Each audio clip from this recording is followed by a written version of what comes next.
30대 여성이고요. 2년 정도 됐다고 하는데요. 처음에는 두피가 가려운 걸로 시작하여 좀 괜찮아지다가 다시 심해지기를 반복했고요. 피부과에서 처방받은 외용제를 바르면 조금 괜찮아지는 것 같다가 약을 끊으면 증상이 올라와 범위가 더 넓어졌다고 합니다. 그 호전과 악화를 반복하면서 지내다가 최근부터는 두피와 귀 주변, 뒷머리, 목 사이, 얼굴 및 전신으로 번지게 되어서 내연하게 되었다고 하네요. 피부 겉을 보면 부위가 붉고 가려우면서 각질, 딱지 등이 많이 있고요.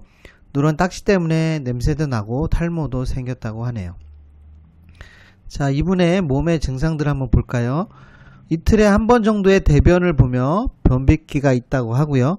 평소 불규칙한 식습관과 기름진 음식, 밀가루, 빵 등을 자주 먹고 좋아한다고 합니다.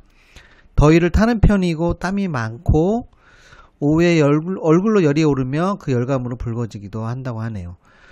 소화는 괜찮은 편이고 약간 더부룩하며 음주를 일주일에 한 번 정도, 그리고 잠을 잘 못 자고 평소 업무 스트레스로 인하여 과로와 스트레스가 지속되었다고 합니다. 관형찰색 진매뻑으로 진찰을 해보았더니 우선 혀가 붉고 혀 태가 박하면서 황색이고 기름기가 있고요. 맥이 전체적으로 현활한 걸로 보아서 평소 식습관의 문제로 인하여 위장 기능이 떨어지면서 독사 노폐물이 쌓이게 됐다는 것을 알 수 있는데요. 이거를 위장 습열이라고 합니다. 이러한 위장의 독사 노폐물이 원인이 되어 두피 지루성 피부염이 생긴 것으로 진단을 하였습니다.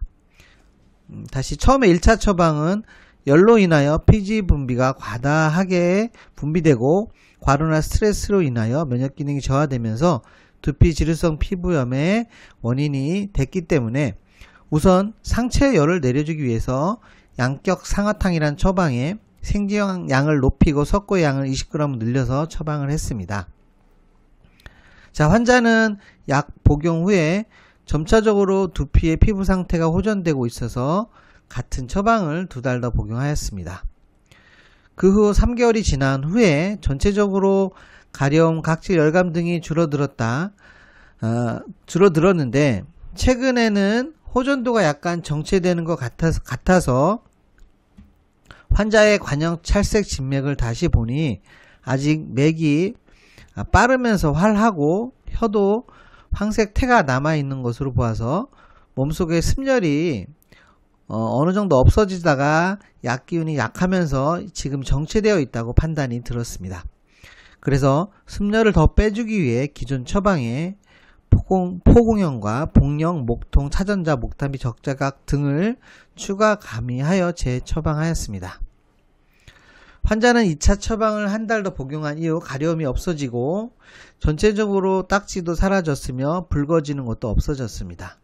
두피가 매끈해지면서 열감이 사라지고 탈모도 개선되어 만족해 하였습니다.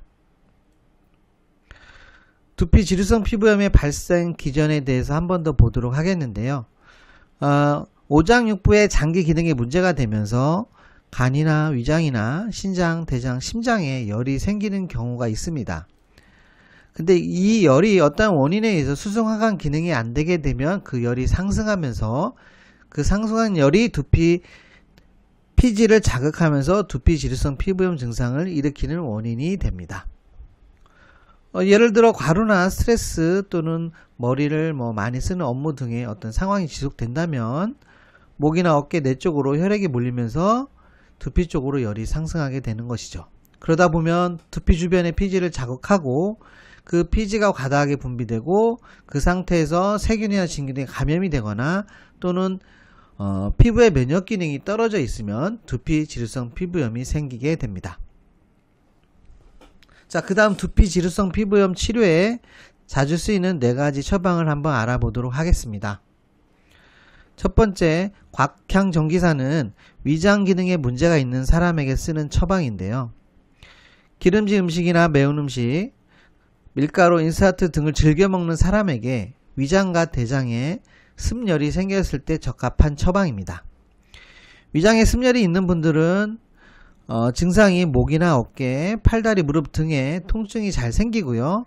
두통도 잘 생기고 또 배가 더부룩하거나 가스가 차거나 대변이나 소변에서도 냄새가 잘 납니다. 두 번째, 소풍산이라는 처방이 있는데요.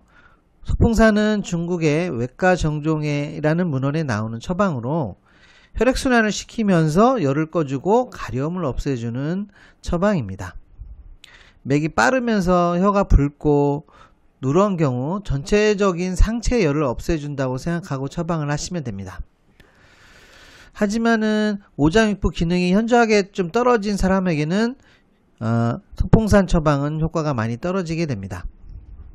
세 번째로 안심보심탕에 시오치자 황련을 가미한 처방이 있는데요. 이 처방은 심장 기능이 떨어지면서 혈액순환이 저하되고 가슴이 두근거리거나 집중력이 저하되고 건망증이 생기면서 잠을 잘 못 자거나 꿈을 많이 꾸는 분들의 두피 지루성 피부 환자에게 적합한 처방입니다. 이 처방은 중국 문헌이나 동의보감, 기타 어떤 서적 등에서 잘 보이지 않는 처방입니다. 하지만은 요즘 사람들은 이와 같은 증상의 환자가 많기 때문에 이러한 증상이 보이는 환자에게 이 처방을 하면 많은 호전을 보게 될 겁니다. 네 번째로 인지노탕이라는 처방인데요. 이 인지노탕은 간에 습열이 있을 때 쓰는 처방인데요. 평소 술을 즐겨 먹는 사람이나 얼굴이 붉거나 갈증을 잘 느끼고 체격이 좋은 사람에게 쓰는 처방입니다. 문헌이나 서적에는 황달 치료약으로 나와 있지만은 이렇게 간에 습열이 있을 때는 인지노탕이 매우 증상을 없애는 데 도움이 됩니다. 대왕이 들어가기 때문에 대변이 무른 사람을 제외하고 대변에 변비가 있거나 무르지 않는 사람에게 처방을 하면 됩니다. 특히 체격이 좋고 몸무게가 많이 나가면서 업무 스트레스가 있는 사람에게 적합한 처방입니다.